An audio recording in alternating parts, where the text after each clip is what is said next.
तो target with PS Parihar channel में आपका स्वागत है। सबसे पहले बात करेंगे यूपी ट्रिपल एससी की। अभी अभी ऑफिशियल नोटिस जारी हो गई है। यूपी ट्रिपल एससी में नए चेयरमैन आ गए हैं, नए सदस्य आ गए हैं, उसकी बात करेंगे। और उसके बाद में हम लोग बात करेंगे शिक्षा सेवा चयन आयोग में जो आज विद्यार्थियों ने ज्ञापन दिया है टीजीटी पीजीटी और जूनियर भर्ती को लेकर के। तो वीडियो को जल्दी से लाइक कर दें, शेयर कर दें, और जिन छात्रों ने चैनल को अभी भी सब्सक्राइब न किया हो तो जल्दी से सब्सक्राइब कर लें, ताकि आप लोगों को इसी प्रकार की ऑथेंटिक अपडेट से सबसे पहले मिलती रहे।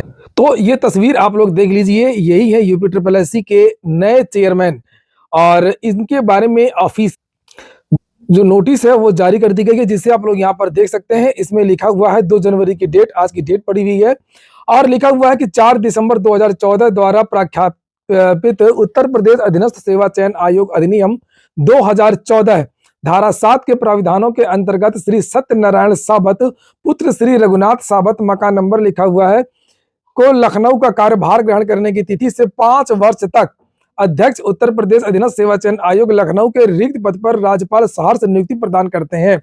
तो अब मेन बात यह कि देखने वाली बात यह होगी कि अब यूपी ट्रिपल एससी किस तरीके से काम करता रहा है। पिछले 6-7 सालों से यूपी ट्रिपल एससी भर्तियों के लेट लतीफी को लेकर बहुत ज्यादा बदनाम रहा है, और उससे पहले भी भ्रष्टाचार को लेकर के बदनाम रहा है।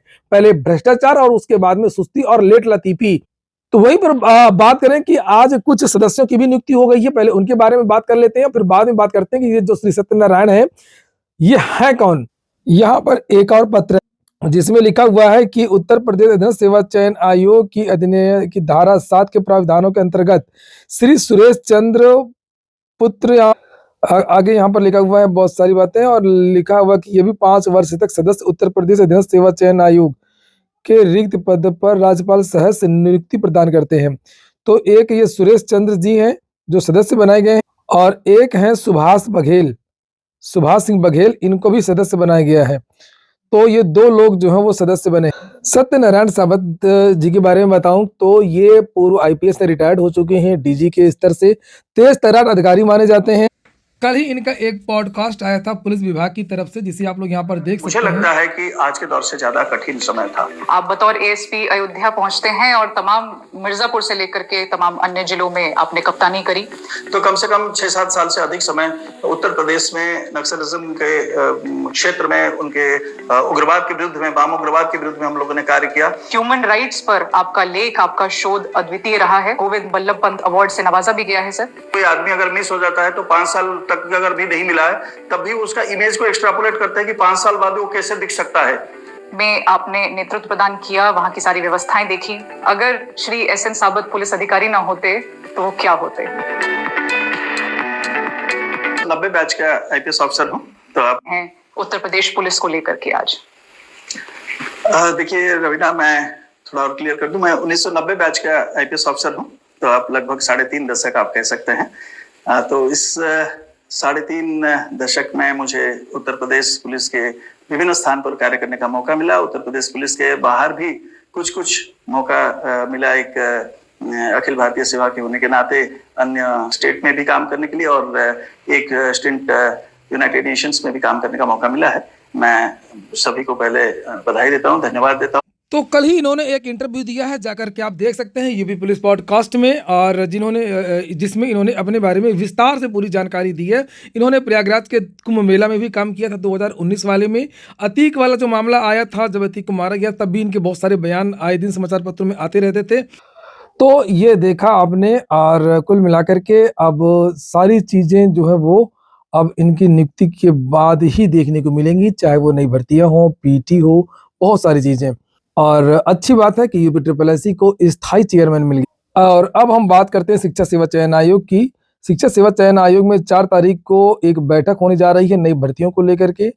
सभी छात्रों की इंतजार है कि आखिरकार क्या होगा। और वहीं पर आज जो कुछ विद्यार्थी हैं वो शिक्षा सेवा चयन आयोग गए थे, जिनकी मांग थी कि पीजीटी में बीएड लागू किया जाए और टीजीटी में टेट लागू किया जाए, क्योंकि टीजीटी के शिक्षकों से कक्षा 6 से 8 के जो बच्चे हैं उनको पढ़वाते हैं, और नई जूनियर भर्ती की भी मांग की है। ये मांग की है अखिलेश यादव ने, और देखिए आप लोग अखिलेश यादव जी का ये वीडियो। नमस्कार, मैं अखिलेश यादव। आप देख रहे हैं इसमें मैं शिक्षा सेवा चयन आयोग गलनगंज प्रयागराज में हूँ। चूँकि हमें ये सूचना मिली है, आप सभी को, क्या पूरे उत्तर प्रदेश के समस्त भाई बहनों को ये पेपर के माध्यम से सूचना मिली होगी कि 4 तारीख को शिक्षा विभाग के जितने भी आला अधिकारी हैं, आपके शिक्षा सेवा चयन आयोग प्रयागराज लनगंज में आदरणीय अध्यक्ष महोदय के नेतृत्व में एक बैठक होने जा रही है भर्तियों के अध्याचन के संबंध में,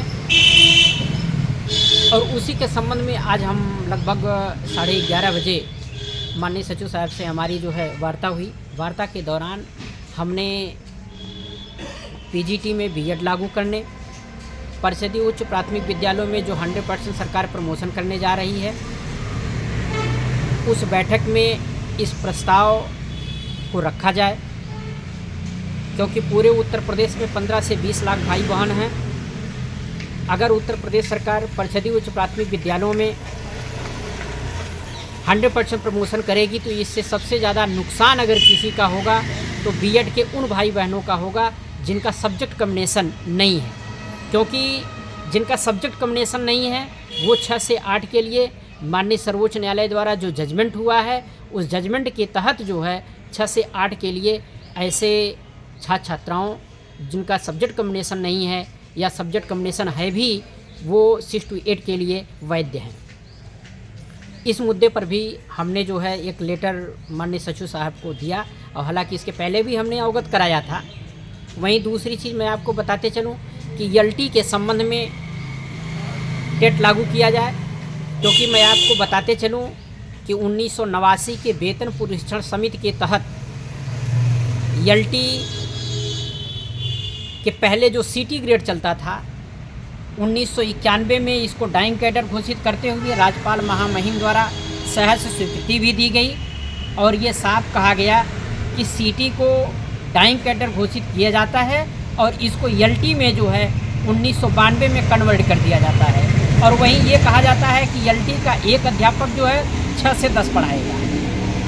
तो कुल मिलाकर के हमारा कहने का मतलब ये है कि एक तरफ 1992 का जो लेटर है जिस पर राज्यपाल महामहिम द्वारा स्वीकृति मिली हुई है, उस लेटर के द्वारा एलटी 6 से 10 है, टीजीटी 6 से 10 है, लेकिन जो माननीय हाई कोर्ट का डबल बेंच का जजमेंट है वो ये कहता है एलटी 9 to 10। तो कहीं ना कहीं एक प्रकार का जो माननीय हाई कोर्ट का जजमेंट है, जो आपका राज्यपाल महामहिम द्वारा जिस पे एलटी के संबंध में स्वीकृति दी गई है, उसमें ये साफ कहा गया है कि एलटी 6 से 10। तो कहीं ना कहीं ये तो दोनों में जो एक विरोधाभास है, ये इस विरोधाभास को जो है, इस कंट्राडिक्शन को आप लोग दूर करते हुए जो एनसीटी की गाइडलाइंस है, निर्धारित न्यूनतम अर्हता है, उन निर्धारित न्यूनतम अर्हताओं का पालन करते हुए आप पीजीटी में बीएड लागू करिए। साथ ही साथ एलटी / टीजीटी 6 से 10 है तो आप टेट लागू करिए।